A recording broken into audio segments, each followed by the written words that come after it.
Hello everyone, welcome back to my channel Excel Studies with Mahima Mishra.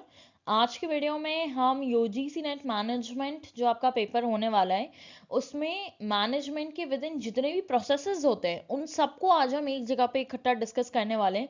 It is going to be an ultimate one shot revision video जहाँ पे मैं आपको सारे management के processes जो है वो कराने वाली हूँ। ठीक है, अगर आपने PYQs करे हैं और ट्रेंड एनालिसिस किया है तो हर पेपर में लगभग 20 to 30 क्वेश्चन सिर्फ प्रोसेसेस पे पूछ लिए जाते हैं, where are suppose to put those process in chronological order और सीक्वेंसिंग। ठीक है, तो ऐसे सारे क्वेश्चंस को करने के लिए मैंने सारे प्रोसेस को एक पर्टिकुलर वीडियो में उठा के डाल दिया है एंड पॉसिबली जितने भी प्रोसेस हो सकते थे मैनेजमेंट के अंदर इस वीडियो में वो सारे हैं। तो आज हम क्विकली सबको रिवाइज करेंगे सो दैट आप एग्जामिनेशन में कंफ्यूज ना हो और प्रोसेस वाले क्वेश्चन में आप जरूर 2 नंबर अपने क्वेश्चन में हर क्वेश्चन में पक्के करके आए। ठीक है, तो अगर आप ये वीडियो देखेंगे और फिर उसके बाद एग्जामिनेशन के लिए अपेयर होंगे तो ट्रस्ट मी आपके सारे प्रोसेस वाले क्वेश्चन जो है वो सही जाने वाले हैं। साथ ही साथ आप जो है 20 to 30 क्वेश्चन सिर्फ इस पर्टिकुलर वीडियो से एक्सपेक्ट कर सकते हैं एग्जामिनेशन में। राइट, तो चलिए शुरू करते हैं। चलिए will start with the very first thing, management process. तो इसमें आपका प्लानिंग, ऑर्गेनाइजिंग, डायरेक्टिंग और कंट्रोलिंग आता है। तो मैनेजमेंट प्रोसेस जो है ये मैनेजर को एक्सप्लेन करता है कि आपको कैसे अपने ऑब्जेक्टिव्स को प्लान करना है, अपने रिसोर्सेज को अरेंज करना है, अपने ऑर्गेनाइजेशन के लिए लोगों को स्टाफ करना है एंड देन उनको किस तरीके से गाइड करना है और लास्टली उनकी परफॉर्मेंस को अपने प्लान के साथ कैसे मैच करना है, दैट इज योर कंट्रोलिंग। ठीक है, ये कंटिन्यूस और इंटर रिलेटेड प्रोसेस होती है। Okay, then we have planning process. अब आपको प्लान कैसे करनी है चीज़ें, तो प्लानिंग प्रोसेस में सबसे पहला स्टेप होता है ऑब्जेक्टिव को सेट करना। उसके बाद डेवलपिंग प्रेमाइसेस, मतलब कि आपके पास जब कोई ब्लरी आइडिया है तो उसके आसपास की चीज़ों को थ्योरी में कन्वर्ट करना, उसको आप डेवलपिंग प्रेमाइसेस बोलेंगे। ठीक है, फिर उसके बाद identifying alternative courses of action, मतलब कि कोई काम करने के कितने कितने एक्शंस हो सकते हैं या कितने कितने तरीके हो सकते हैं वो यहाँ पे डेवलप करना। फिर उसके बाद उन सारे ऑल्टरनेटिव में से जो है उसको एवेलुएट करना और जो बेस्ट प्लान है उसको सिलेक्ट करना। लास्टली उस प्लान को इम्प्लीमेंट करना और फिर फॉलो अप और रिव्यू करना। ओके, चलिए I've given you a short description after every particular sequence just in case अगर आपको थोड़ा सा और डेप्थ में ये पर्टिकुलर टॉपिक समझना है तो वीडियो पॉज करके वो शॉर्ट डिस्क्रिप्शन भी रीड कर सकते हैं। जहां मुझे ज़रूरत लगेगी that topic requires me to explain that to you, I am definitely gonna do that. Okay, then we have decision making process. ठीक है, तो पहले आपको कोई ना कोई प्रॉब्लम आइडेंटिफाई करनी पड़ेगी, उसके बाद उस प्रॉब्लम से रिलेटेड आप रेलेवेंट इंफॉर्मेशन कलेक्ट करेंगे, उसके बाद आप ऑल्टरनेटिव्स को डेवलप करोगे। ठीक है, कि किस तरीके से जो है इस इंफॉर्मेशन को यूज करके आप अपना प्रॉब्लम सॉल्व कर सकते हो, वहां पे आपका डेवलपमेंट ऑफ ऑल्टरनेटिव जो है वो थर्ड स्टेप पे आ जाएगा। उसके बाद ऑल्टरनेटिव्स जितने भी आपने डेवलप किए उसमें से इवेलुएट करेंगे आप और फिर सिलेक्ट करेंगे बेस्ट ऑल्टरनेटिव को। ठीक है, उसके बाद you will implement implementation of decision gonna take place and lastly आपको अपना डिसीजन जो भी आपने लिया है उसका रिव्यू और फीडबैक करना है। Okay, then we have communication process, very very important. तो यहाँ पे सेंडर होता है जो मैसेज भेजेगा, तो मैसेज को पहले एनकोड करता है। ठीक है, सेंडर आएगा, फिर एनकोडिंग ऑफ मैसेज आएगा, फिर वो मैसेज जो है किसी ना किसी चैनल या मीडियम के थ्रू रिसीवर तक पहुंचेगा और फिर रिसीवर उस मैसेज को डिकोड करेगा एंड देन फीडबैक जो है वो वापस सेंडर के पास आएगा। ठीक है, तो ये 2 वे प्रोसेस होता है, 2 एंड पे लोग होते हैं और यहाँ पे जो है आप अपने इंफॉर्मेशन को एक्सचेंज कर रहे हैं। ठीक है, and it's a continuous cycle क्योंकि फीडबैक जो है वो वापस सेंडर के पास पहुंच जाता है। ठीक है, and the communication carries on further. चलिए बात कर रहे थे मोटिवेशन प्रोसेस की। तो सबसे पहले आपको अनसेटिस्फाइड नीड जो है उसको फिगर आउट करना पड़ेगा। उसके बाद जो भी टेंशन बिल्ड हो रही है उस अनसेटिस्फाइड नीड की वजह से उसको फिगर आउट करना पड़ेगा। फिर आपको कुछ ना कुछ ड्राइव मिलेगा। ड्राइव मतलब कि फॉर एग्जाम्पल आपके अनसेटिस्फाइड नीड कुछ भी हो सकती है, जैसे you don't have any particular thing you want to. ठीक है, अब उसके रिगार्डिंग आपके दिमाग में टेंशन आएगी, फिर कोई ना कोई ड्राइव आएगा कि मुझे वो चीज़ खरीदनी है तो मैं ये काम कर लेता हूँ तो मैं वो चीज़ ले पाऊंगा। तो ये आपका कोई ड्राइव आ गया है उस टेंशन को दूर भगाने के लिए। ठीक है, फिर आप जो है उस गोल के टुवर्ड्स मेहनत करना चालू कर देंगे। गोल जो है वो आपका बिहेवियर जो है उस पर्टिकुलर चीज़ को लेके सीरियस हो जाएगा। फिर आप अपने गोल को अचीव कर लोगे और आपकी नीड सेटिस्फाई हो जाएगी और फ्रस्ट्रेशन जो है जो भी इतने टाइम में क्रिएट हुई है वो भी आपकी सेटिस्फाइड हो जाएगी। ठीक है, चलिए अब बात कर लेते हैं लीडरशिप प्रोसेस की। तो लीडरशिप प्रोसेस के सीक्वेंस में सबसे पहला इंसान होता है लीडर, उसके बाद उसके फॉलोअर्स आते हैं। ठीक है, तो लीडर्स अपने फॉलोअर्स को थर्ड स्टेप में सिचुएशन कोई ना कोई क्रिएट होगी जिसके हिसाब से लीडर जो है वो लीडरशिप बिहेवियर को शो करेगा, जिससे कि फॉलोअर्स जो है वो इन्फ्लुएंस होंगे और अचीवमेंट ऑफ गोल होगा। ठीक है, अब आप बोलोगे मैम ये कैसा सीक्वेंस है, कुछ समझ में नहीं आ रहा।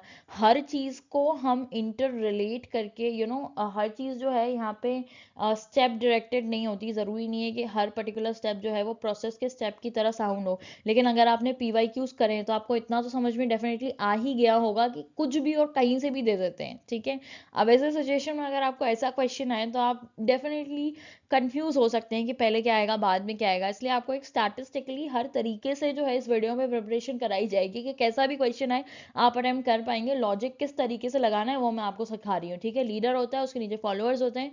ठीक है, अब कोई ना कोई सिचुएशन क्रिएट होती है जहाँ पे लीडरशिप बिहेवियर जो है उसको सामने शो करना पड़ता है, जिसकी वजह से लोग इन्फ्लुएंस होते हैं और अचीवमेंट ऑफ गोल जो है यहाँ पे हो जाता है लोगों को इन्फ्लुएंस करने का। ठीक है, तो इस सीक्वेंस में आप जो है लीडरशिप प्रोसेस को लगा सकते हैं। ओके, बात करेंगे ह्यूमन रिसोर्स प्लानिंग प्रोसेस की। तो ह्यूमन रिसोर्स प्लानिंग में बेसिकली ऑल्सो थोड़ी थोड़ी चीज़ों का ध्यान रखिएगा। Human resource planning is different from any other activity with in human resource thing. ठीक है, तो सबको कंफ्यूज मत करेगा, हम सब कुछ अलग अलग से पढ़ेंगे। यहाँ पे we gonna discuss 85 plus process today. Okay, so the one we have right now here is human resource planning process. तो आपको पहले एनालाइज करने ऑर्गेनाइजेशनल के गोल को। ठीक है, कि आपको किस तरीके का ह्यूमन रिसोर्स चाहिए होगा। आप उसके लिए सबसे पहले ऑर्गेनाइजेशन के गोल को एनालाइज करेंगे, फिर आप फोकस करोगे ह्यूमन रिसोर्स के डिमांड को, मतलब आपके ऑर्गेनाइजेशन के अंदर कितनी डिमांड है ह्यूमन रिसोर्स की वो।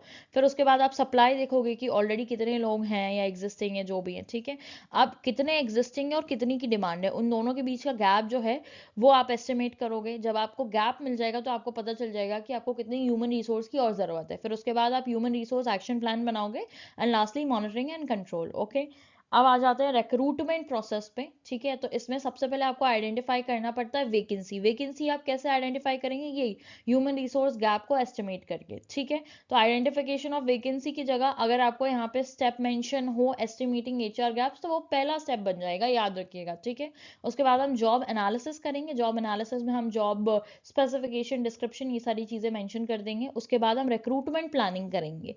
रिक्रूटमेंट प्लानिंग के बाद हम सोर्स आइडेंटिफिकेशन कर लेंगे कि हमको किस सोर्स के विद इन जो है वो रिक्रूटमेंट करना है। ठीक है, इंटरनल एक्सटर्नल, इंटरनल मतलब फॉर्म के अंदर से, एक्सटर्नल मतलब बाहर से कैंडिडेट को अट्रैक्ट करना है। ठीक है, और लास्टली आपको अट्रैक्टिंग द कैंडिडेट। यहाँ पे रिक्रूटमेंट प्रोसेस जो है वो खत्म हो जाता है। आप इसको सिलेक्शन से कंफ्यूज मत करिएगा। Recruitment is a process of searching and attracting potential employ. Recruitment में हम पोटेंशियल एम्प्लॉय को सिर्फ सर्च और अपनी ऑर्गेनाइजेशन की तरफ अट्रैक्ट करते हैं जहां पे वो जॉब्स के लिए अप्लाई करे। ठीक है, सिलेक्शन प्रोसेस हम आगे देखेंगे। चलिए, अब सिलेक्शन प्रोसेस में सबसे पहले आ जाता है आपका प्रीलिमिनरी स्क्रीनिंग, मतलब कि जितने भी लोगों ने एप्लीकेशन किया आप उनको जो है स्क्रीन कर लेंगे, सबके एप्लीकेशन को देख लेंगे एक बार। उसके बाद एप्लीकेशन ब्लैंक, मतलब कि उसके बाद जो लाइक लेजिट फॉर्म्स फिलअप होंगे आप उनका रिव्यू करेंगे। ठीक है, उनका रिव्यू होने के बाद नेक्स्ट स्टेप में जिनको भी आपने फिर फर्दर सिलेक्ट किया है उनका सिलेक्शन टेस्ट होगा। और सिलेक्शन टेस्ट किसी भी तरीके का हो सकता है, एप्टीट्यूड हो सकता है, लैंग्वेज हो सकता है, जो भी जॉब डिस्क्रिप्शन और स्पेसिफिकेशन के हिसाब से रिक्वायर्ड है उस तरीके का टेस्ट आप लेंगे। उसके बाद इंटरव्यू इफ रिक्वायर्ड, फिर मेडिकल एग्जामिनेशन, फिर रेफरेंस चेक, फाइनल सिलेक्शन और उसके बाद आप प्लेसमेंट जो है उनका करेंगे। ठीक है, चलिए अब बात कर लेते हैं ट्रेनिंग एंड डेवलपमेंट की। तो सबसे पहले आप आइडेंटिफाई करोगे ट्रेनिंग की नीड क्या है। किसी इंसान को ट्रेनिंग देना है तो क्यों देना है, what is the need of the given training to whosoever you require it to. ठीक है, फिर आइडेंटिफाइंग नीड, उसके बाद आ जाएगा आपका ट्रेनिंग का ऑब्जेक्टिव सेट करना है कि by the end of this period इस इंसान को इतना आना चाहिए। उसके बाद आप डिजाइन करेंगे ट्रेनिंग प्रोग्राम को और उसको इम्प्लीमेंट कर देंगे। लास्टली ट्रेनिंग का एवेलुएशन करेंगे, मतलब कि आप फिगर आउट करेंगे कि जो आप किसी को ट्रेन करके सिखाना चाहते थे weather he she learn it और नॉट। ठीक है, तो ट्रेनिंग फोकस करता है जॉब रिलेटेड स्किल्स पे।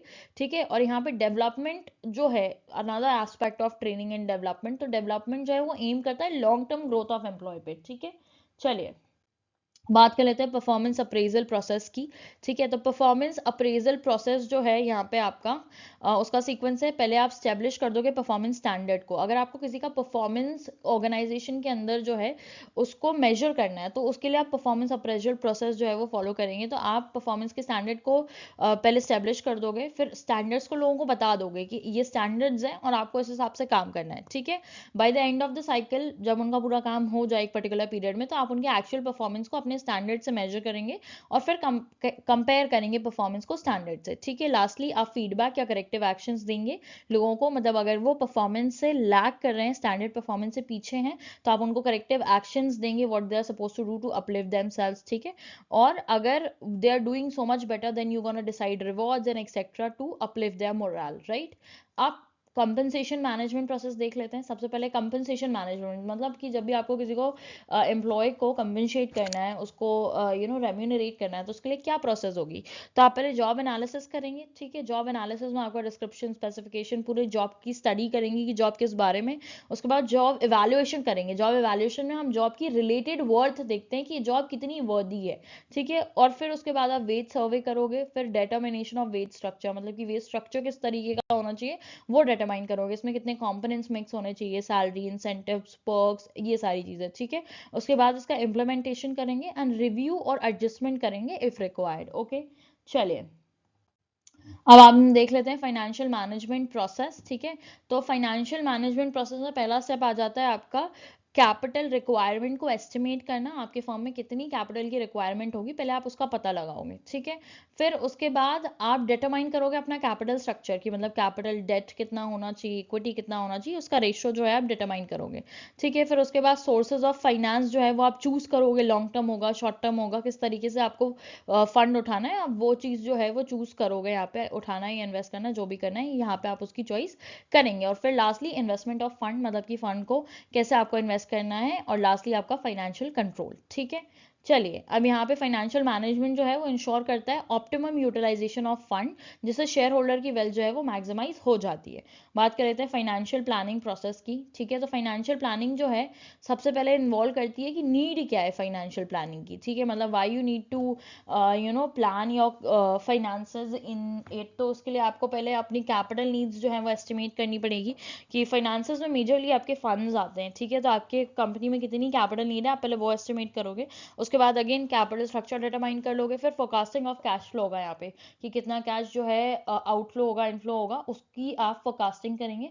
फिर उसके बाद आप सोर्स ऑफ फाइनेंस को चूज कर लेंगे कि आपको कहाँ से फंड जो है वो लेने। उसके बाद आप अपने फाइनेंशियल पॉलिसीज को बना लेंगे।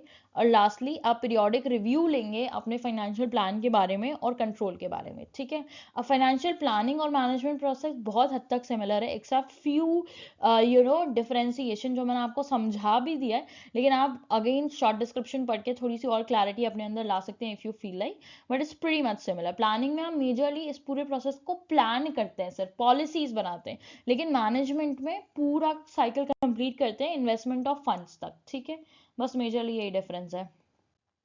बात कर लेते हैं कैपिटल बजटिंग प्रोसेस की। तो यहाँ पे हम आइडेंटिफाई करते हैं इन्वेस्टमेंट प्रपोजल्स को, ठीक है। कैपिटल बजटिंग बेसिकली क्या होता है आपका कि आप किस तरीके से अपने कैपिटल को जो है बजट करो। बजट एज अ फिन मतलब कि आपका कैपिटल मिक्स जो है एक ऑर्गेनाइजेशन के अंदर वो किस तरीके का होना चाहिए, कैपिटल बजटिंग के विद इन आता है, ठीक है। तो आपको पहले आइडेंटिफाई करना है इन्वेस्टमेंट प्रपोजल कि आपके पास इन्वेस्टमेंट प्रपोजल कितने हैं, कितने अच्छे हैं, कितने वर्दी हैं, ठीक है। फिर उसके बाद आप स्क्रीन करोगे प्रपोजल का, एवेल्युएशन करोगे प्रपोजल का।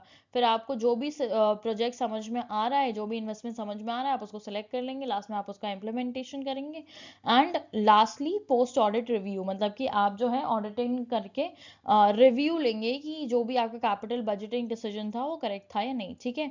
अब कैपिटल बजटिंग जो है वो लॉन्ग टर्म इन्वेस्टमेंट डिसीजंस में डील करती है और यहाँ पे ह्यूज फंड्स इन्वॉल्व होते हैं और ये प्रोसेस जो है ये इरिवर्सिबल होता है, ठीक है। अब बात कर लेते हैं वर्किंग कैपिटल मैनेजमेंट प्रोसेस की। तो यहाँ पे आप एस्टिमेट करोगे आपके वर्किंग कैपिटल की रिक्वायरमेंट कितनी है। उसके बाद आप वर्किंग कैपिटल को फाइनेंस करेंगे, ठीक है। मतलब कि आप वर्किंग कैपिटल फॉर्म में लेके आ जाएंगे। अब उसके बाद आप वर्किंग कैपिटल के अंदर करंट एसेट्स और करंट लाइबिलिटी आते हैं, राइट। तो current asset minus current liability is working capital. तो आप दोनों करंट एसेट और करंट लाइबिलिटी का जो है यहाँ पे मैनेजमेंट करेंगे, ठीक है।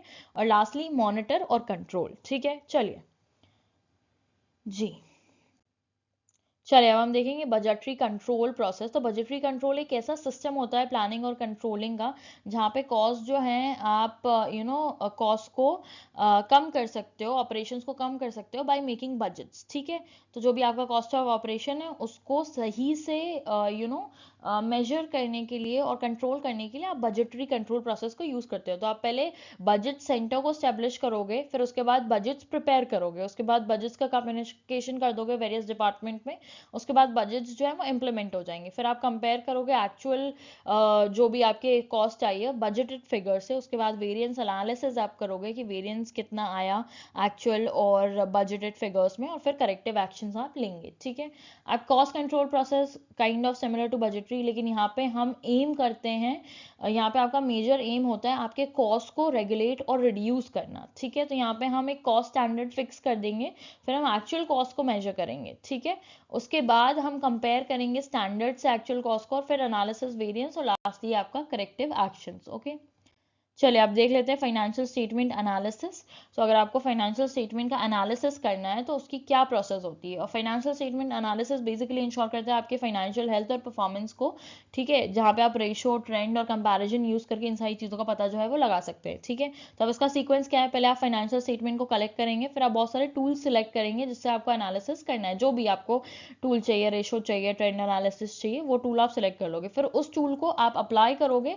ठीक है, और लास्टली आपके पास जो रिजल्ट आए आप उसको इंटरप्रेट करोगे और फिर टॉप मैनेजमेंट को रिपोर्ट कर दोगे। ठीक है, अब आ जाते हैं कैश मैनेजमेंट प्रोसेस पे। तो यहाँ पे that is very similar to your working capital process, लेकिन थोड़े से स्टेप्स अलग हैं, देख लेते हैं। ठीक है, अब कैश मैनेजमेंट जो है यहाँ पे आपका कैश रिक्वायरमेंट कितना है एक ऑर्गेनाइजेशन के अंदर, उसका हम एस्टिमेशन कर लेंगे। उसके बाद आपके ऑर्गेनाइजेशन में कितने कैश इनफ्लोज आएंगे या जाएंगे, इनफ्लोज और आउटफ्लोज, उसकी फोरकास्टिंग कर लेंगे हम, मतलब एक टेंटेटिव फिगर निकाल लेंगे। ठीक है, उसके बाद हम डिटरमाइन करेंगे, पता करेंगे ऑप्टिमम कैश बैलेंस की, मतलब आपको लगभग कितने कैश बैलेंस की जरूरत जो है वो पड़ेगी, उसको डिटरमाइन करेंगे, और जितना भी सरप्लस कैश है आपके पास उसको हम इन्वेस्ट कर देंगे। ठीक है, अगर डेफिसिट होगा तो हम उसको ब्रिंग इन करने की कोशिश करेंगे, और lastly control and monitor. Okay, चलिए अब हम देख लेते हैं inventory management process, very important.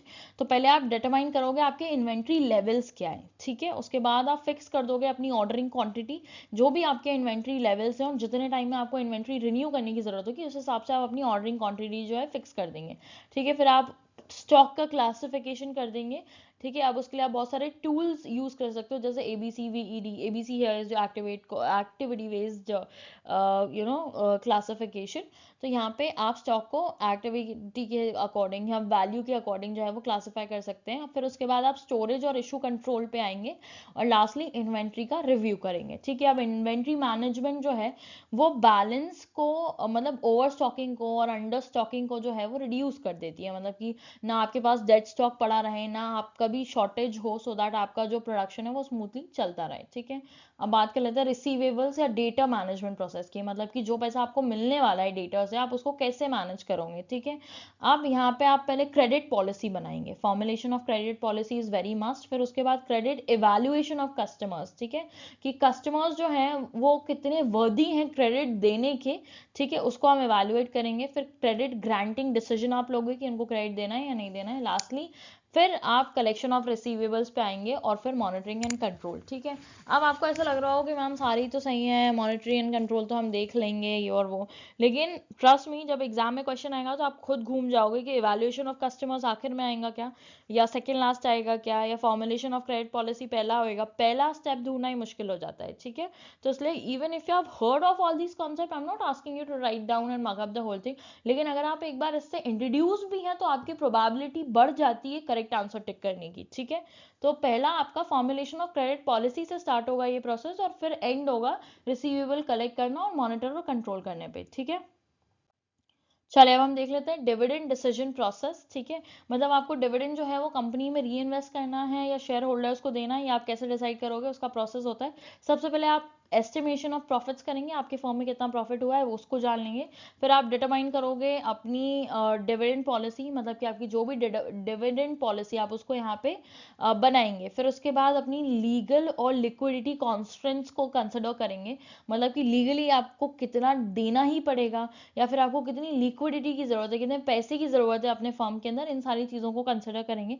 Lastly मतलब सेकंड लास्ट स्टेप जो है यहाँ पे डिक्लेरेशन ऑफ डिविडेंड, मतलब आप डिविडेंड जो है वो अनाउंस कर देंगे शेयर होल्डर के लिए, और फिर पेमेंट ऑफ डिविडेंड। ठीक है, चलिए अब हम बात कर लेते हैं मार्केटिंग मैनेजमेंट प्रोसेस की। ठीक है, अब मार्केटिंग मैनेजमेंट प्रोसेस जो है वो फोकस करता है कस्टमर की नीड को आइडेंटिफाई करने में। ठीक है, तो अब इसका सीक्वेंस क्या है, ये शुरू होगा मार्केटिंग अपॉर्चुनिटीज को एनालाइज करने से। ठीक है, उसके बाद आप एक टारगेट मार्केट का सिलेक्शन करेंगे, फिर आप डिज़ाइन करेंगे मार्केटिंग स्ट्रैटेजीज को कि आप कौन सी मार्केटिंग स्ट्रैटेजीज के विदिन जो है वो ऑपरेट करना चाहते हैं। उसके बाद आप डेवलप करोगे मार्केटिंग मिक्स, मतलब कि आपका प्रोडक्ट प्राइस प्लेस प्रमोशन जो है उसका डेवलपमेंट होगा, और फिर आप अपने मार्केटिंग प्रोग्राम को इम्प्लीमेंट कर देंगे। लास्टली इवैल्यूएशन एंड कंट्रोल जो है वो होगा। ओके, चलिए बात कर लेते हैं मार्केटिंग प्लानिंग प्रोसेस की। ठीक है, very similar to the planning process, लेकिन यहाँ पे थोड़े से मार्केटिंग सिनेरियोज को भी इंक्लूड करना पड़ेगा। तो पहले आप यहाँ पे सिचुएशन एनालिसिस करेंगे, उसके बाद आप अपने मार्केटिंग ऑब्जेक्टिव्स को सेट करेंगे, उसके बाद आप आइडेंटिफाई करोगे अपने टारगेट मार्केट को,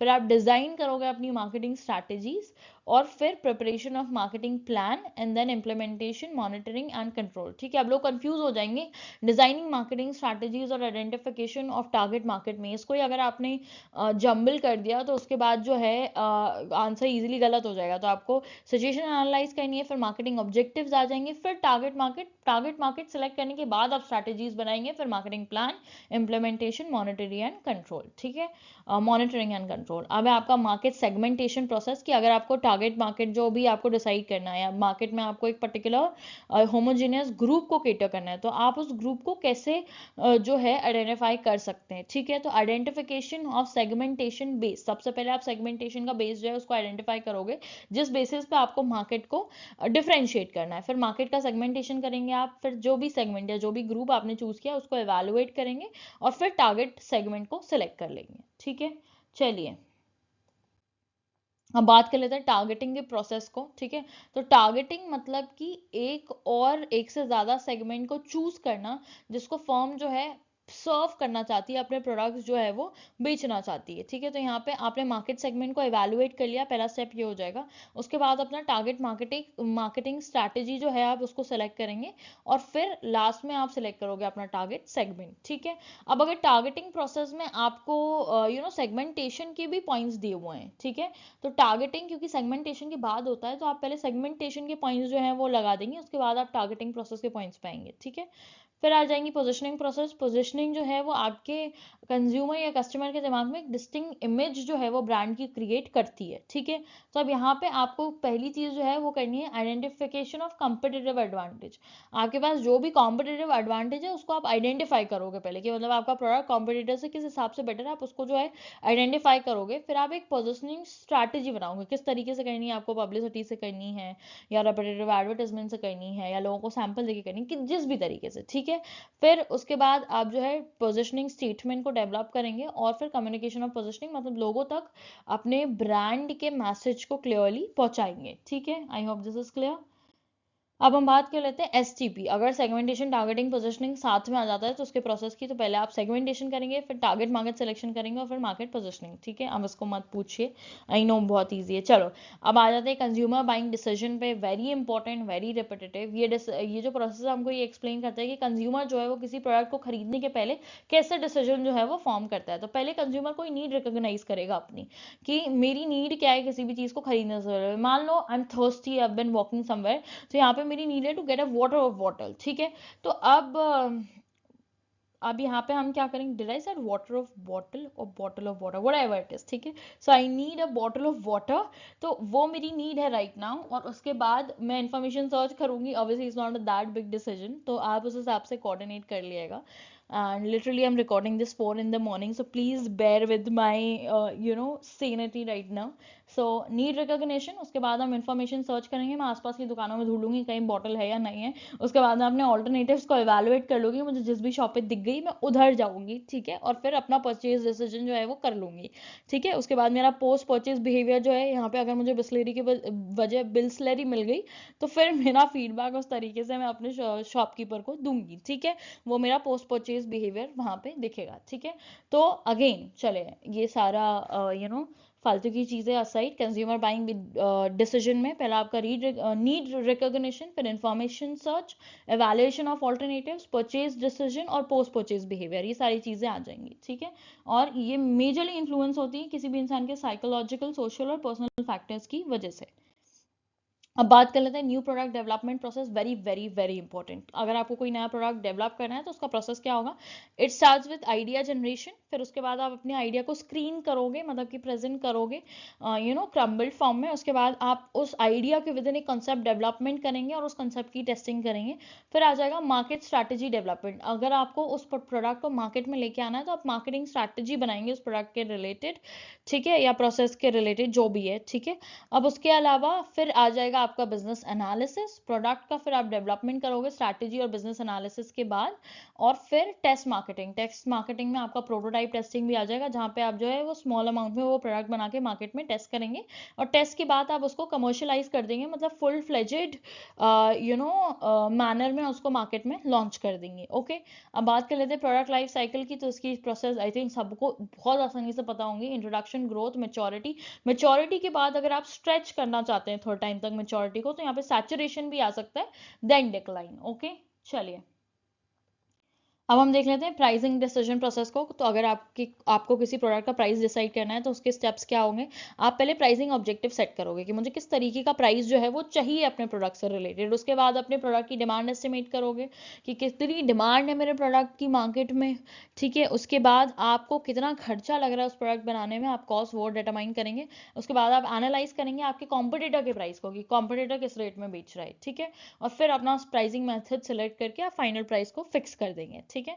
easy but at the same time little confusing. अगर आपको एग्जाम में एज इट इज उठ के आ जाए तो सीक्वेंस याद होना जरूरी है। पहले डिमांड एस्टिमेट, फिर कॉस्ट एस्टिमेट, फिर कॉम्पिटिटर का प्राइस एस्टिमेट, फिर जो है आप सिलेक्ट करेंगे अपना प्राइसिंग मेथड, ठीक है।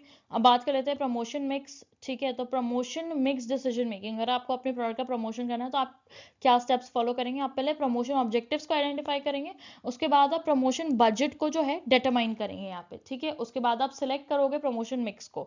प्रमोशन मिक्स में आपके बहुत सारे एलिमेंट्स आ जाते हैं, एडवर्टाइजमेंट हो गया, सेल्स प्रमोशन हो गया, जो भी आपको पर्टिकुलर चीज में जाना है वो सिलेक्ट करेंगे आप। उसके बाद आप डिजाइन करोगे प्रमोशनल मैसेज को कि किस तरीके से आपके प्रोडक्ट का जो मैसेज है वो कंज्यूमर तक पहुंचे, उसको डिजाइन करना, ठीक है। और फिर इम्प्लीमेंट कर देंगे आप अपनी प्रमोशनल स्ट्रैटेजीज को। Lastly you'll do evaluation and control, you'll actually measure कि आपके पर्टिकुलर प्रमोशनल डिसीजन से आपके डिमांड पे या सेल्स पे कितना फर्क पड़ा है, वो एवेल्युएशन एंड कंट्रोल में आ जाएगा। चलिए, आई थिंक आपको अच्छे खासे इंसाइट्स मिल रहे होंगे मेरे साथ साथ में। Now we are up to 35th process which is distribution channel design process. अब अगर कोई भी डिस्ट्रीब्यूटिव डिसीजन लेना चाहता है अपने प्रोडक्ट को हर जगह राइट प्लेस पे राइट टाइम पे अवेलेबल कराने के लिए, आपको डिसीजन लेना पड़ेगा डिस्ट्रीब्यूशन चैनल का, ठीक है। तो अब उसमें आप सबसे पहले चीज़ करोगे अपने चैनल के ऑब्जेक्टिव्स को आइडेंटिफाई करना, फिर चैनल के ऑल्टरनेटिव्स, मतलब कि किस किस तरीके से जो है आपका प्रोडक्ट कंज्यूमर तक पहुंच सकता है, उन सारी चीज़ों को जो है आइडेंटिफाई करना, उन सारे ऑप्शंस को इवैल्यूएट करना, और लास्टली चैनल मेंबर्स को सिलेक्ट करना कि आपको रिटेलर चाहिए, होलसेलर चाहिए, या कोई भी नहीं चाहिए, उस हिसाब से आप अपना सिलेक्शन करेंगे। और lastly managing and controlling channels. Okay, अब है हमारे पास प्रोडक्शन मैनेजमेंट प्रोसेस, ठीक है। तो प्रोडक्शन मैनेजमेंट प्रोसेस में हम बेसिकली ये देखते हैं कि हमारे जो इनपुट्स हैं वो फिनिश गुड्स में कितने एफिशिएंटली जो है वो कन्वर्ट होंगे, मतलब कि आप किस तरीके से प्रोडक्शन करो कि आपका फिनिश गुड्स जो है वो एफिशिएंटली बन जाए। तो उसमें पहला है आपको सिलेक्ट करना प्रोडक्ट का डिजाइन, ठीक है। फिर उसके बाद आप प्रोडक्शन सिस्टम सेलेक्ट करेंगे, ये प्रोडक्शन किस तरीके से होगा। फिर आएगी आपकी प्लानिंग ऑफ प्रोडक्शन कैपेसिटी, मतलब कि आपके प्रोडक्शन करने की कैपेसिटी कितनी होगी, आप उसको प्लान करोगे। फिर फैसिलिटी, लोकेशन एंड लेआउट, मतलब कि आप अब जो है किस तरीके से अपने प्रोडक्ट को लोकेट करोगे, किस तरीके से उनको स्टेब्लिश करोगे, मतलब फैसिलिटी, लोकेशन और लेआउट का मतलब आप किस तरीके से अपने प्रोसेस सिस्टम को या मैन्युफैक्चरिंग यूनिट को प्रेजेंट करेंगे, स्टेब्लिश करेंगे, सो दैट आपका काम जो है वो इजीली हो पाए। और फिर सेकेंड लास्ट है प्रोडक्शन प्लानिंग एंड कंट्रोल, और लास्टली आपका क्वालिटी कंट्रोल। ओके, चलिए अब देख लेते हैं ऑपरेशंस मैनेजमेंट प्रोसेस, ठीक है। तो ऑपरेशन मैनेजमेंट इंश्योर करता है स्मूथ फ्लो ऑफ ऑपरेशन, ठीक है, जहाँ पे आप अपने रिसोर्सेज को ऑप्टिमाइज कर पाएं, टाइम और क्वालिटी को जो है वो रिड्यूस कर पाएं, ठीक है। अब ये पहली स्टेप जो स्टार्ट होगी फोरकास्टिंग डिमांड से। आप डिमांड फोरकास्ट करेंगे कि आपको कितनी डिमांड है आपके प्रोडक्ट और सर्विसेज के लिए। उसके बाद आप अपनी कैपेसिटी प्लानिंग करेंगे कि आप किस हद तक जाके जो है वो प्रोडक्शन कर सकते हैं, प्रोडक्ट को अवेलेबल करा सकते हैं। उसके बाद आप प्रोसेस करोगे डिजाइन कि आप किस आपके प्रोडक्ट की डिजाइनिंग क्या होगी। फिर आप लेआउट प्लानिंग करेंगे, फिर आप स्केड्यूलिंग करेंगे, ठीक है, कि आपका प्रोडक्शन किस किस तरीके से और कितने कितने बैचेस में होना चाहिए, और lastly monitoring and control. Okay, चलिए अब हम बात कर लेते हैं प्रोडक्शन प्लानिंग और कंट्रोल प्रोसेस की। ठीक है, अब प्रोडक्शन प्लानिंग और कंट्रोल जो है ये कोऑर्डिनेट करता है प्लानिंग और कंट्रोल, प्रोडक्शन एक्टिविटीज के प्लानिंग और कंट्रोलिंग में। ठीक है, सो दैट आप डिलीवरी को टाइम से कम पूरा कर पाए अपने प्रोडक्ट को डिलीवरी से पहले मिनिमम कॉस्ट के अंदर। ठीक है, अब इसका सीक्वेंस है सबसे पहले राउटिंग। तो राउटिंग में आप जो है बेसिकली आपको जो है कोई ना कोई डिमांड एनालिसिस के थ्रू ऑर्डर मिल रहा है, या आपके पास बेसिकली एक मोटिव है जिसके लिए आपको प्रोडक्शन करना है, फिर आप उस प्रोडक्शन को स्केड्यूल कर दोगे कि with in this particular time frame आपका जो प्रोडक्शन है वो कंप्लीट हो जाए। उसके बाद लोडिंग, लोडिंग में आ जाएगा, आपने स्केड्यूल कर दिया, प्रोडक्शन कंप्लीट हो गया, अब लोडिंग मतलब पैकेजिंग एंड ऑल, फिर उसके बाद उसको डिस्पैच कर दो, आप निकाल दो अपनी जगह से सो दैट वो अपने रिक्वायर्ड डेस्टिनेशन पे पहुंच जाए। ठीक है, डिस्पैच के बाद आप फॉलो अप करोगे, एक्सपीडिटिंग मतलब कि चेकिंग करके उनको अपने ट्रांसपोर्टेशन पे भेज देना। लास्टली जो है इंस्पेक्शन और फिर करेक्टिव एक्शन जो है आप यहाँ पे लेंगे। ठीक है, वर्ड्स आपको थोड़े से यहाँ पे डिफिकल्ट लग सकते हैं समझने के लिए, but I don't think so they are that much. एक बार रीड कर लीजिए और अगर एग्जाम में आता है तो डेफिनेटली आप जो है सही आंसर यहाँ पे डेफिनेटली लगा पाएंगे। ठीक है, अब देखिए इतनी आसान आसान चीज़ें ट्रिकी कैसे हो जाती हैं जब थोड़े से आपकी वोकैबुलरी हाई हो जाए और आप वहाँ पे कंफ्यूज हो जाओगे कि लोडिंग, स्केड्यूलिंग, रूटिंग, यहाँ पे डिस्पैचिंग शायद आप फिगर आउट कर लो, लेकिन ऊपर से थोड़ा सा आपके लिए कंफ्यूजिंग हो सकता है। बात कर लेते हैं फैसिलिटी लोकेशन और डिसीजन प्रोसेस की। ठीक है, तो फैसिलिटी लोकेशन जो है वो ये उस तरीके का डिसीजन होता है जो मिनिमाइज कर देता है आपके कॉस्ट को और एफिशिएंसी को मैक्सिमाइज कर देता है, क्योंकि आप ऑप्टिमल साइट मतलब काम करने की बेस्ट जगह जो है वो ढूंढ लेते हैं। ठीक है, तो उसके सीक्वेंस में सबसे पहला स्टेप आएगा आइडेंटिफिकेशन ऑफ लोकेशन फैक्टर। तो आपको अपनी इंडस्ट्री को कहाँ लोकेट करना है आप वो आइडेंटिफाई करेंगे, फिर आप बहुत सारे ऑल्टरनेटिव लोकेशन जो है वो जनरेट कर लेंगे, उसके बाद आप इवेलुएट कर लेंगे उन ऑल्टरनेटिव्स को और बेस्ट लोकेशन जो है वो सिलेक्ट कर लेंगे। ठीक है, अब प्लांट लेआउट प्रोसेस जो है ये आपका बेसिकली क्या होता है, this is an efficient movement of materials and workers, कि मतलब मटेरियल्स और वर्कर का मूवमेंट किस तरीके से हो कि वो बहुत एफिशिएंट रहे, मतलब कि उसमें टाइम भी रिड्यूस हो जाए और कॉस्ट भी रिड्यूस हो जाए। तो इसको हम क्या बोलते हैं, प्लांट लेआउट प्रोसेस। अब इसका सीक्वेंस क्या होगा, आप एनालाइज करोगे प्रोडक्शन रिक्वायरमेंट को कि आपको कितना प्रोडक्शन करने की जरूरत है, फिर आप लेआउट के टाइप्स जो हैं वो बना के उनको सेलेक्ट करोगे। ठीक है, फिर आप मशीन्स और इक्विपमेंट को उस लेआउट टाइप के अकॉर्डिंग जो है वो अरेंज कर दोगे, और एलोकेशन ऑफ स्पेसेस मतलब कि जो भी मशीनरी और इक्विपमेंट है उनके स्पेसेस को एलोकेट करके उनका इंस्टॉलेशन कर देंगे। ठीक है, चलिए अब हम आ चुके हैं स्टेप्स नंबर 41 पे। आई थिंक आपको अभी तक सबको समझ में आ रहा होगा and I am not boring you people, और आपको अच्छे खासे इंसाइट्स मिल रहे होंगे, साथ ही साथ प्रोसेस के साथ ही साथ आपके बहुत सारा कंटेंट का भी रिवीजन हो जा रहा होगा। ठीक है, और कल के एग्जामिनेशन के लिए बिल्कुल घबराइएगा मत, बहुत अच्छे से एग्जाम जाएगा आपका। बिलीव इन योर सेल्फ, आप अच्छे खासे अपनी एफर्ट्स लगा रहे हैं एग्जाम के लिए तो आप एग्जाम वाले डे पे भी अच्छा ही परफॉर्म करेंगे। ठीक है, बीच बीच में मैं आपको मोटिवेट करती रहती हूँ, because you always have to remember the cause you are working for and don't lose your hope any moment. ठीक है, आप अपनी तरफ से बेस्ट करिए, बाकी फॉरगेट द रेस्ट। ओके, चलिए अब इन्वेंट्री कंट्रोल प्रोसेस देख लेते हैं। यहाँ पे हम बेसिकली ट्राई करते हैं कि हमारा जो मटेरियल है वो अवेलेबल रहे सारे टाइम, लेकिन साथ ही साथ में जो है वो कभी भी डेड स्टॉक या ओवर स्टॉकिंग में कन्वर्ट ना हो, तो हमारे पास मिनिमल होल्डिंग कॉस्ट भी रहे, मतलब कि हमको इन्वेंट्री रखने का ज़्यादा खर्चा भी ना करना पड़े। तो अब उसके प्रोसेस में सबसे पहले आ जाएगा इन्वेंट्री लेवल्स को डिटरमाइन करना, फिर उसके बाद फिक्स कर देना रीऑर्डर लेवल को, कि मतलब जब आपको सेम ही नंबर ऑफ इनपुट बार बार चाहिए होते हैं तो आप उसको फिक्स कर दो कैलकुलेट करके।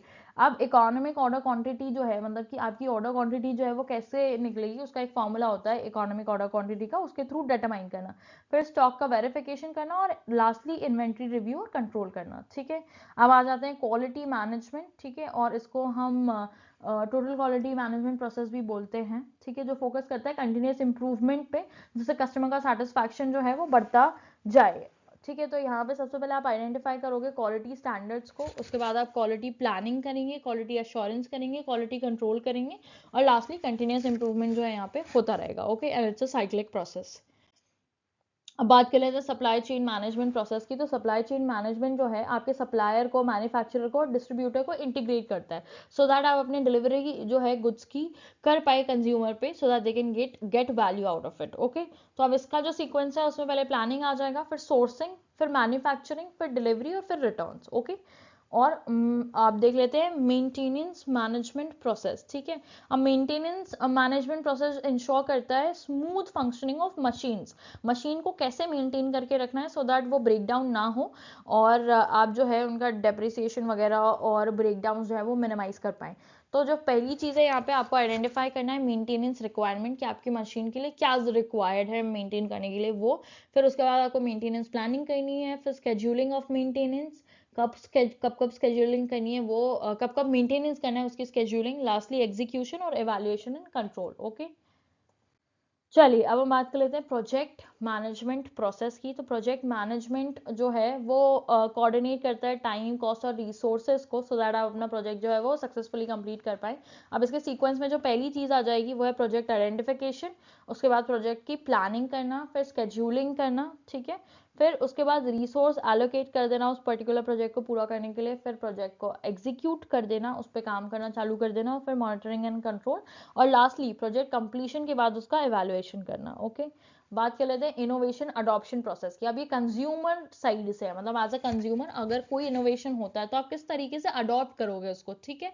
अब उसका सीक्वेंस है, पहले अवेयरनेस, मतलब कि मार्केट में अवेयरनेस आएगी, कोई नई टेक्नोलॉजी आई है, नई चीज़ आई है, फिर आप उसके रिलेटेड इंटरेस्ट डेवलप करोगे, इंटरेस्ट डेवलप करने के बाद उसका एवेल्युएशन करोगे, उसके बारे में और नॉलेज इकट्ठा करने की कोशिश करोगे, ठीक है। फिर आप जाके ट्रायल ले लोगे और फिर लास्टली आप अडॉप्ट करोगे, मतलब कि कोई नया फोन आया मार्केट में, आप अवेयर हो गए, आपका इंटरेस्ट जगा उसके तरफ, ठीक है, खिलाफ बोल रही हूँ मैं, ठीक है, मतलब आपका उस पर्टिकुलर टेक्नोलॉजी या फोन की तरफ इंटरेस्ट जगा, फिर आपने उसका और इन्फॉर्मेशन सर्च किया, फिर आप ट्रायल लेने शोरूम में चले गए, आपको अच्छा लगा तो आपने खरीद लिया, ठीक है। चलिए, इसी तरीके से जो कंज्यूमर है वो नई टेक्नोलॉजी को या इनोवेशन को अडॉप्ट करता है।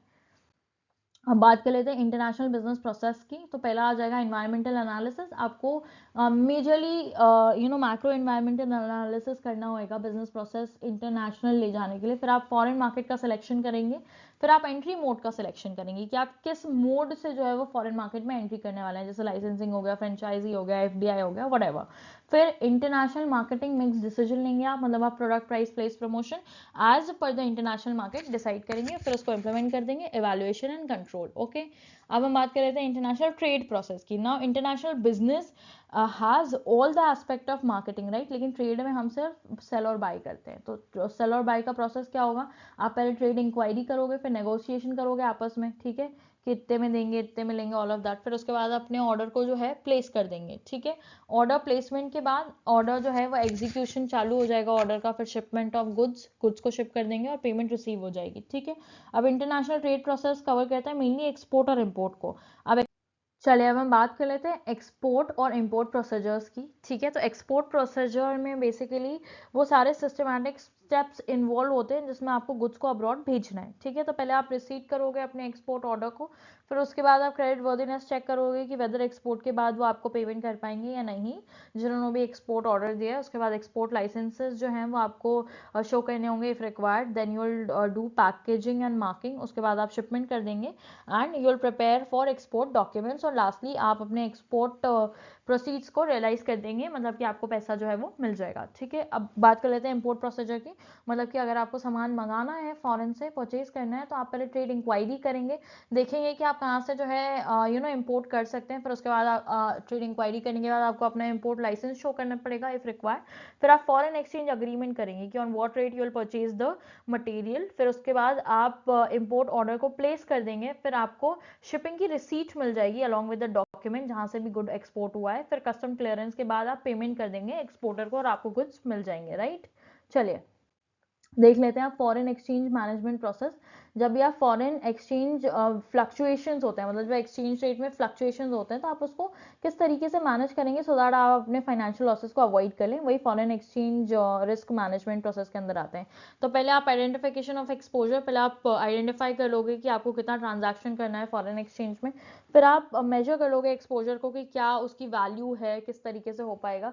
फिर आप हेजिंग टेक्निक को सेलेक्ट कर लोगे कि जिस जिस भी टेक्निक में आपके फाइनेंशियल लॉसेस सबसे कम होंगे आप वो डिसाइड कर लोगे, फिर आप उसको इंप्लीमेंट कर दोगे। लास्टली आप मॉनिटरिंग और रिव्यू करेंगे, राइट। चलिए अब हम बात कर लेते हैं balance of payment adjustment process की। ठीक है। तो बीओपी एडजस्टमेंट में मेजरली हम आपके बैलेंस ऑफ पेमेंट का सरप्लस या फिर डेफिसिट को करेक्ट करने की कोशिश करते हैं। ठीक है। तो हम देखेंगे कि बैलेंस ऑफ पेमेंट जो है उसका डिसइक्विलिब्रियम कहाँ आ रहा है, मतलब कि बैलेंस तो है नहीं दोनों तरफ में, तो कहाँ पे जो है वो शॉर्टेज है या सरप्लस है वो पता कर लेंगे। फिर उसके बाद आप अपने एडजस्टमेंट मेजर्स को सिलेक्ट करेंगे और मेजर्स को इम्प्लीमेंट कर देंगे और फिर उसके इम्पैक्ट को मॉनिटर करेंगे। चलिए अब हम देख लेते हैं एंटरप्रेन्योरियल प्रोसेस का सीक्वेंस क्या होगा, मतलब कि एंटरप्रेन्योरशिप की भी एक जर्नी होती है। ठीक है। तो पूरा एंटरप्रेन्योरशिप का प्रोसेस क्या होगा वो यहाँ पे लिखा हुआ है। तो आप पहले अपॉर्चुनिटी आइडेंटिफाई करेंगे एज एन एंटरप्रेन्योर मार्केट में, फिर उसके बाद आपके दिमाग में कोई ना कोई आइडिया आएगा, आप उसको एवेलुएट करोगे, फिर आप रिसोर्सेज को मोबिलाइज करोगे, बिजनेस को क्रिएट करोगे, and then you'll work on growth and expansion. बात कर लेते हैं इनोवेशन प्रोसेस की। ठीक है। तो इनोवेशन प्रोसेस जो है वो फोकस करता है नए और इम्प्रूव प्रोडक्ट या सर्विसेज को बनाने में। ठीक है। तो सबसे पहले ये शुरू होगा आइडिया जनरेशन के साथ, फिर उसके बाद आप उस आइडिया की स्क्रीनिंग करेंगे, फिर कॉन्सेप्ट डेवलपमेंट करेंगे, फिर प्रोटोटाइप डेवलपमेंट करेंगे उस पर्टिकुलर प्रोडक्ट का, क्योंकि ये नया प्रोडक्ट है तो आप पहले एक या दो बना के देखेंगे and then you will do the commercialization thing. ठीक है। This is very similar to your new product development step. ठीक है। चलिए अब हम देख लेते हैं बिजनेस प्लान प्रिपरेशन प्रोसेस, मतलब कि जब भी आपको बिजनेस प्लान बनाना है तो उसकी क्या स्टेप्स आएंगे। ये जून 2025 के साइकिल में डायरेक्ट क्वेश्चन आया था। ठीक है। तो आप पहले एग्जीक्यूटिव समरी से शुरू करेंगे, एग्जीक्यूटिव समरी बनाएंगे, उसके बाद बिजनेस का डिस्क्रिप्शन लिखेंगे कि बिजनेस किस चीज़ में है, किस बारे में। ठीक है। उसके बाद आप मार्केट एनालिसिस करेंगे, फिर उसके बाद आप ऑपरेशनल प्लान बनाएंगे कि आपकी डे टू डे एक्टिविटीज़ क्या होंगी, फिर आप अपने फाइनेंशियल प्लान बनाएंगे और फिर लास्टली आप रिस्क एनालिसिस करेंगे। ठीक है। तो बिजनेस प्लान बेसिकली बिजनेस कैसे होगा और क्या होगा उसका ब्लूप्रिंट होता है, स्ट्रैटेजीज होते हैं। ठीक है। अब बात कर लेते हैं एंटरप्रेन्योरियल कंपेटेंसी डेवलपमेंट की। ठीक है। तो इसका मतलब ये होता है कि ये एक ऐसा प्रोसेस होता है जहाँ पे हम डेवलप करते हैं मैनेजरियल, टेक्निकल और बिहेवियरल स्किल किसी एंटरप्रेन्योर के अंदर। ठीक है। कि मतलब कि एक इंसान को एंटरप्रेन्योर बनाने तक के लिए क्या क्या उसके अंदर स्किल्स और डेवलपमेंट करना पड़ेगा उसकी प्रोसेस। तो पहले आप कंपेटेंसी गैप डिफाइन करोगे कि इंसान में किस चीज़ की कमी है अभी, व्हाट ही और शी इज लैकिंग। फिर उसके बाद आप ट्रेनिंग या स्किल डेवलपमेंट देंगे, फिर उसके बाद उसको प्रैक्टिकल एक्सपोजर, मतलब आप उसको रियल लाइफ सिचुएशन में डालोगे, फिर उसके परफॉर्मेंस को एवेलुएट करोगे और फिर कंटिन्यूस इंप्रूवमेंट जो है वो होता रहेगा। चलिए देख लेते हैं स्ट्रैटेजिक मैनेजमेंट प्रोसेस। ठीक है। तो स्ट्रैटेजिक मैनेजमेंट हेल्प करता है ऑर्गेनाइजेशन को लॉन्ग टर्म गोल और ऑब्जेक्टिव को अचीव करने में। तो ये शुरू होता है इन्वायरमेंटल स्कैनिंग के साथ, मतलब आपके इन्वायरमेंटल सिनेरियो क्या है अभी उसको देखने से, फिर आप स्ट्रैटेजी फॉर्मुलेट करेंगे, उस स्ट्रैटेजी को इम्प्लीमेंट करेंगे और फिर उसका एवेल्युएशन एंड कंट्रोल करेंगे। ठीक है। अब बात कर लेते हैं स्ट्रैटेजी फॉर्मुलेशन प्रोसेस पे। स्ट्रैटेजी फॉर्मुलेशन ये डिटरमाइन करता है कि ऑर्गेनाइजेशन को चाहिए क्या। ठीक है। क्या अचीव करना है। तो पहली चीज आ जाएगी मिशन और विजन फॉर्मुलेशन, और किसी भी ऑर्गेनाइजेशन का मिशन या विजन क्या है वो। उसके बाद इन्वायरमेंट एनालिसिस, फिर उसके बाद अपनी स्ट्रैटेजिक ऑब्जेक्टिव्स को सेट करना, और फिर स्ट्रैटेजिक चॉइस, मतलब कि जो भी आपने स्ट्रैटेजी में लिखा है उस हिसाब से ऑर्गेनाइजेशन में इम्प्लीमेंटेशन करना और स्ट्रैटेजी के अकॉर्डिंग ऑर्गेनाइजेशन के अंदर चॉइसेस लेना।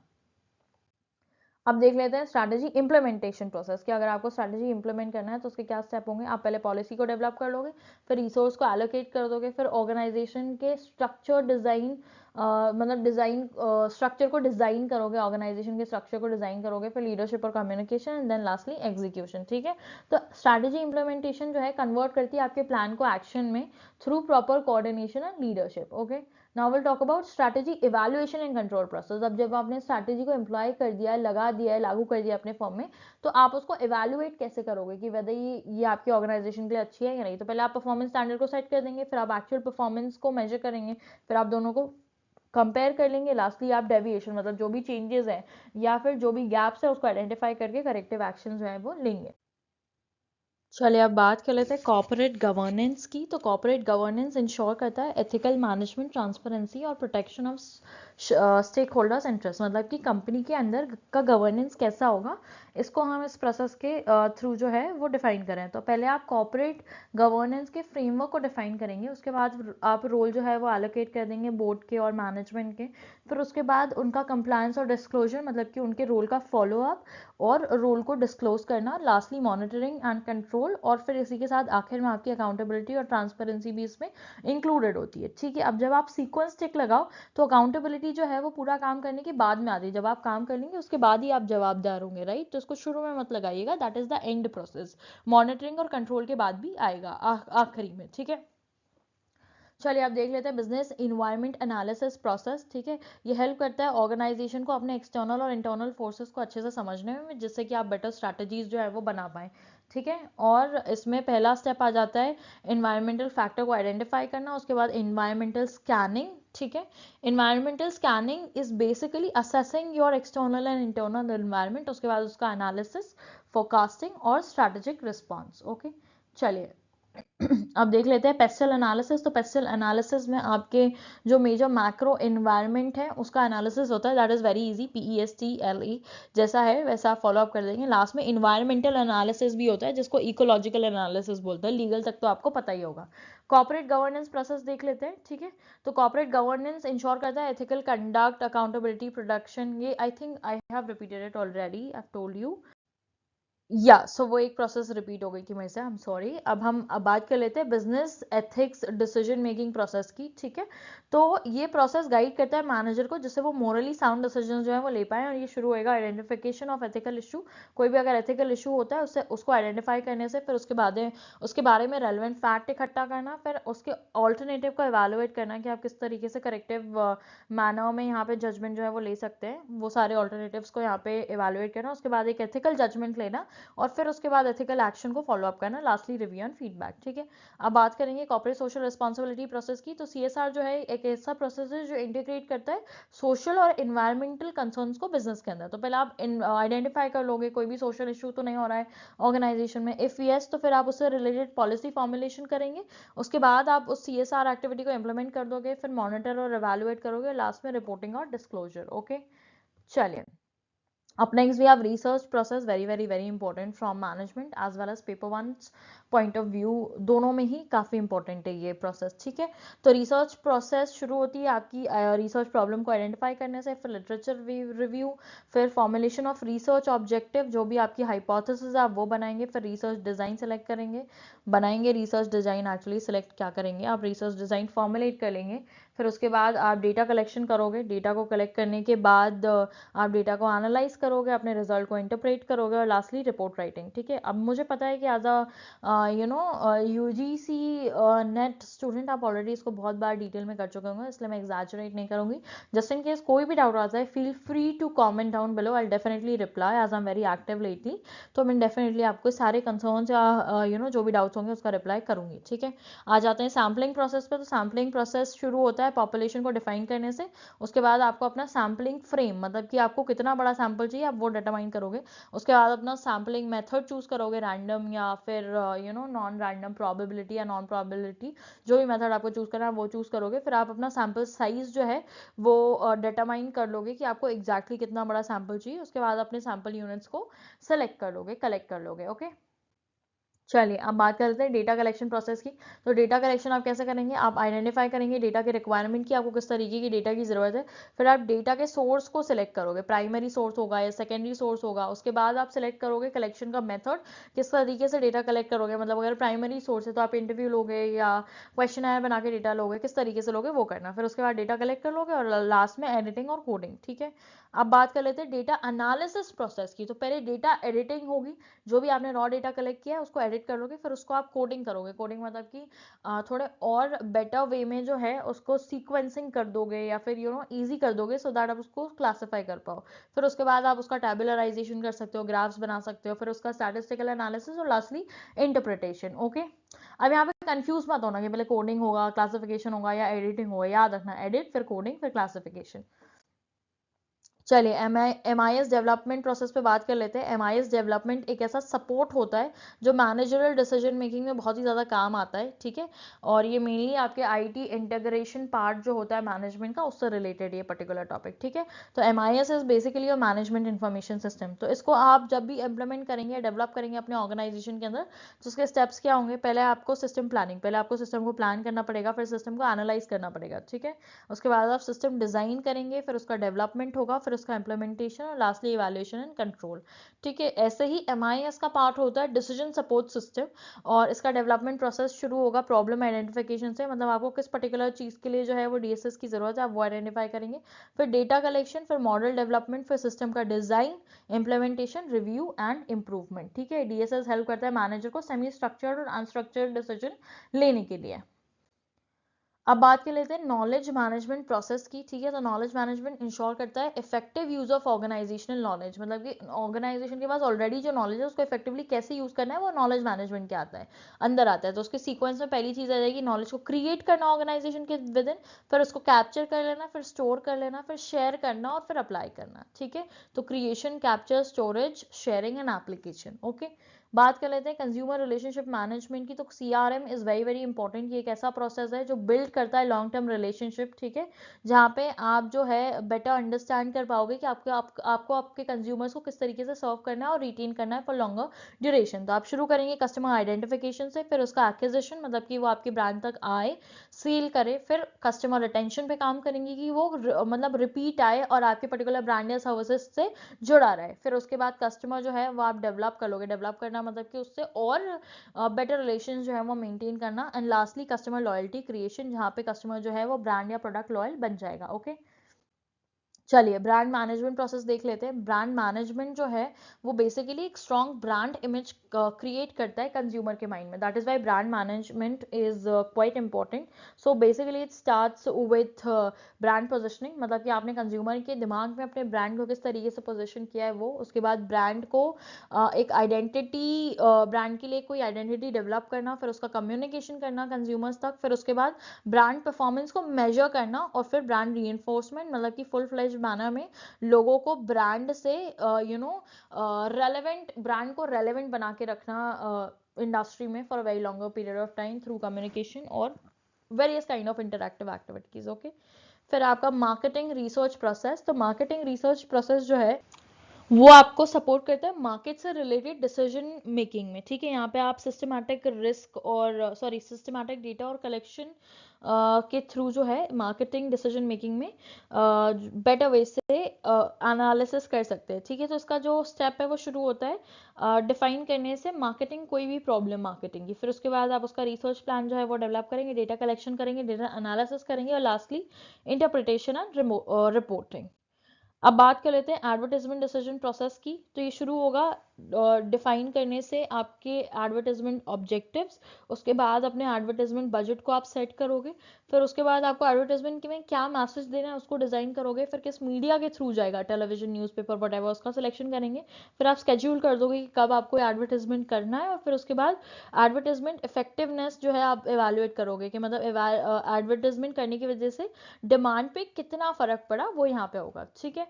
अब बात कर लेते हैं सेल्स मैनेजमेंट प्रोसेस की, ठीक है। तो सेल्स मैनेजमेंट कंट्रोल करता है पर्सनल सेलिंग एफर्ट को, जिससे कि आप अपने टारगेट सेल्स को अचीव कर पाओ, ठीक है। तो इसका सीक्वेंस शुरू होता है सेल्स प्लानिंग के साथ, उसके बाद सेल्स फोरकास्टिंग, मतलब टेंटेटिव सेल्स जो है उसको फिगर आउट करना, उसके बाद सेल्स ऑर्गेनाइजेशन, मतलब कि जो भी आपका सेल्स ऑर्गेनाइजेशन में जो सेल्स वाला डिपार्टमेंट है उनको ये सारी चीज़ें कम्युनिकेट कर देना, और फिर सेल्स फोर्स को रिक्रूट करना और चीज़ें जो हैं ऑर्गेनाइजेशन में, सेल्स ऑर्गेनाइजेशन में इंक्लूड करना, सो दैट आप जो है अपना ये पर्सनल सेलिंग वाला एफर्ट जो है वो पूरा कर पाओ। उसके बाद उनको मोटिवेट करना, कंपनसेट करना और उनके थ्रू कितने सेल्स आ रही हैं उसको परफॉर्मेंस को एवेलुएट करना।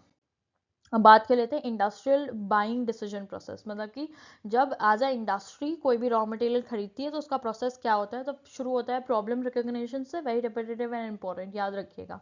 फिर उसके बाद जर्नल नीड डिस्क्रिप्शन होता है कि एक इंडस्ट्री को चाहिए क्या। फिर प्रोडक्ट का स्पेसिफिकेशन, मतलब कि आपको क्या एग्जैक्टली चाहिए उस प्रोडक्ट में to be used as raw material, या जिस भी तरीके की आपकी रिक्वायरमेंट है इंडस्ट्री के अंदर।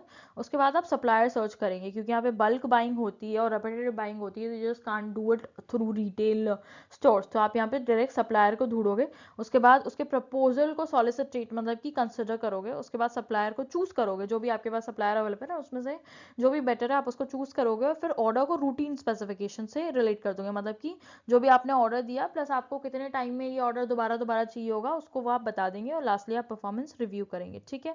अब इंडस्ट्रियल बाइंग जो है वो फॉर्मल होती है, रैशनल होती है, और यहाँ पे बहुत सारे मल्टीपल पर्सन जो है वो इन्वॉल्व होते हैं, ठीक है। अब आ जाते हैं हम टैलेंट मैनेजमेंट प्रोसेस पे।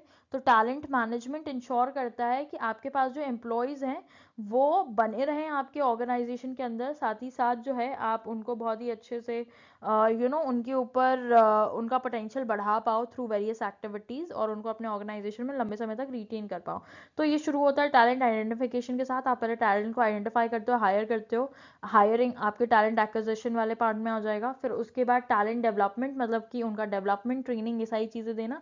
फिर उनको रिटेन करके रखना अपने ऑर्गेनाइजेशन में for longer period of time. और फिर सक्सेशन प्लानिंग, मतलब कि उनको हायर लेवल्स तक पहुंचाने के लिए उनके ऊपर काम करना, so that they can have any kind of managerial role later. Okay, चलिए अब बात कर लेते हैं चेंज मैनेजमेंट प्रोसेस की। तो चेंज मैनेजमेंट जो है वो ऑर्गेनाइजेशन को हेल्प करता है इंटरनल और एक्सटर्नल चेंजेस को स्मूथली अडाप्ट करने में। ठीक है, तो ये शुरू होएगा आपका नीड रिकॉग्निशन के साथ, क्या चेंज करने की आपको ज़रूरत है। फिर उसके बाद उस चेंज की प्लानिंग करेंगे आप, फिर चेंज का इम्प्लीमेंटेशन करेंगे, और ऑर्गेनाइजेशन में उस चेंज को लेके जितना भी रेजिस्टेंस होगा उसको मैनेज करेंगे, और लास्टली इंस्टीट्यूशनलाइजिंग चेंज, मतलब चेंज को जो है वो आप फिक्स कर देंगे इंस्टीट्यूशनल लेवल पे, जो है उसको प्रोसेस कर देंगे। ओके, फिर आ जाता है आपका कॉन्फ्लिक्ट मैनेजमेंट प्रोसेस।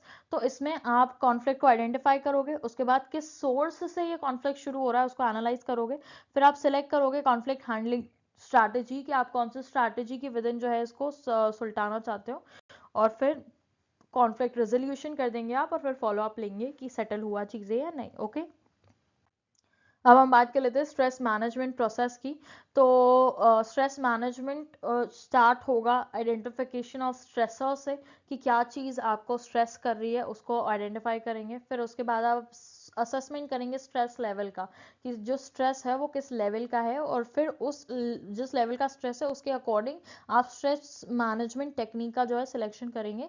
उसके बाद आप उसका इम्प्लीमेंटेशन कर दोगे और मॉनिटरिंग कर दोगे। स्ट्रेस मैनेजमेंट जो है वो एम्प्लॉय के वेलबींग और प्रोडक्टिविटी को इंप्रूव करता है, that is why it's very important. Okay, अब हम बात कर लेते हैं रिस्क मैनेजमेंट प्रोसेस की। तो रिस्क मैनेजमेंट जो है वो फाइनेंशियल और स्ट्रैटेजिक अनसर्टेनिटी, मतलब कि पैसों से रिलेटेड या फिर स्ट्रैटेजी में आने वाले कोई भी अनसर्टेनिटी को रिड्यूस करने के लिए हम रिस्क मैनेजमेंट करते हैं। तो ये शुरू होता है रिस्क को आइडेंटिफाई करने से, फिर रिस्क का असेसमेंट करने से, मतलब कि रिस्क आप असेस करोगे, फिर मतलब नापोगे कि कितना रिस्क हो सकता है, सिस्टमैटिक अनसिस्टमैटिक सब मिला के। फिर उसके बाद रिस्क को एवेलुएट कर लेंगे आप, और फिर एवेलुएट कर लेंगे, मतलब उसकी और अच्छे से क्रक्स निकाल लेंगे कि इसका क्या कंक्लूजन होगा, ऑल ऑफ दैट। और फिर उसके बाद रिस्क ट्रीटमेंट, अब आप उसको कैसे ट्रीट कर सकते हो, मिटिगेट कर सकते हो, हैंडल कर सकते हो, ये सब आएगा।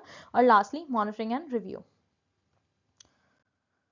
चलिए, हम ऑलमोस्ट अपने लास्ट कुछ प्रोसेसेस पे हैं, और इसी के साथ हमने लगभग 85 86 एक रिपीट हो गया था, तो लिटरली 85 प्रोसेस डिस्कस कर लिए हैं। ट्रस्ट मी, इससे ज़्यादा ऑब्वियसली आई नॉट से कि नहीं आएगा, मैं आपको फालतू के दावे नहीं दूंगी, लेकिन ये है कि अगर आप ये पूरा वीडियो देख चुके हैं ऑलरेडी, तो आप इतने कॉन्फिडेंट हो जाएंगे कल स्टेप रिलेटेड क्वेश्चन करने के लिए, क्योंकि आप नॉट ओनली चलिए एग्जैक्ट कभी क्वेश्चन सेम उठ के नहीं भी आया, तो मैंने आपको इतने इंसाइट्स दे दिए हैं कि आप इस इंफॉर्मेशन के बेसिस पे वहाँ पे जो भी क्वेश्चन आएगा वहाँ पे अपना दिमाग लगा के करेक्ट डिसीजन मेकिंग जो है वो कर पाएंगे, राइट।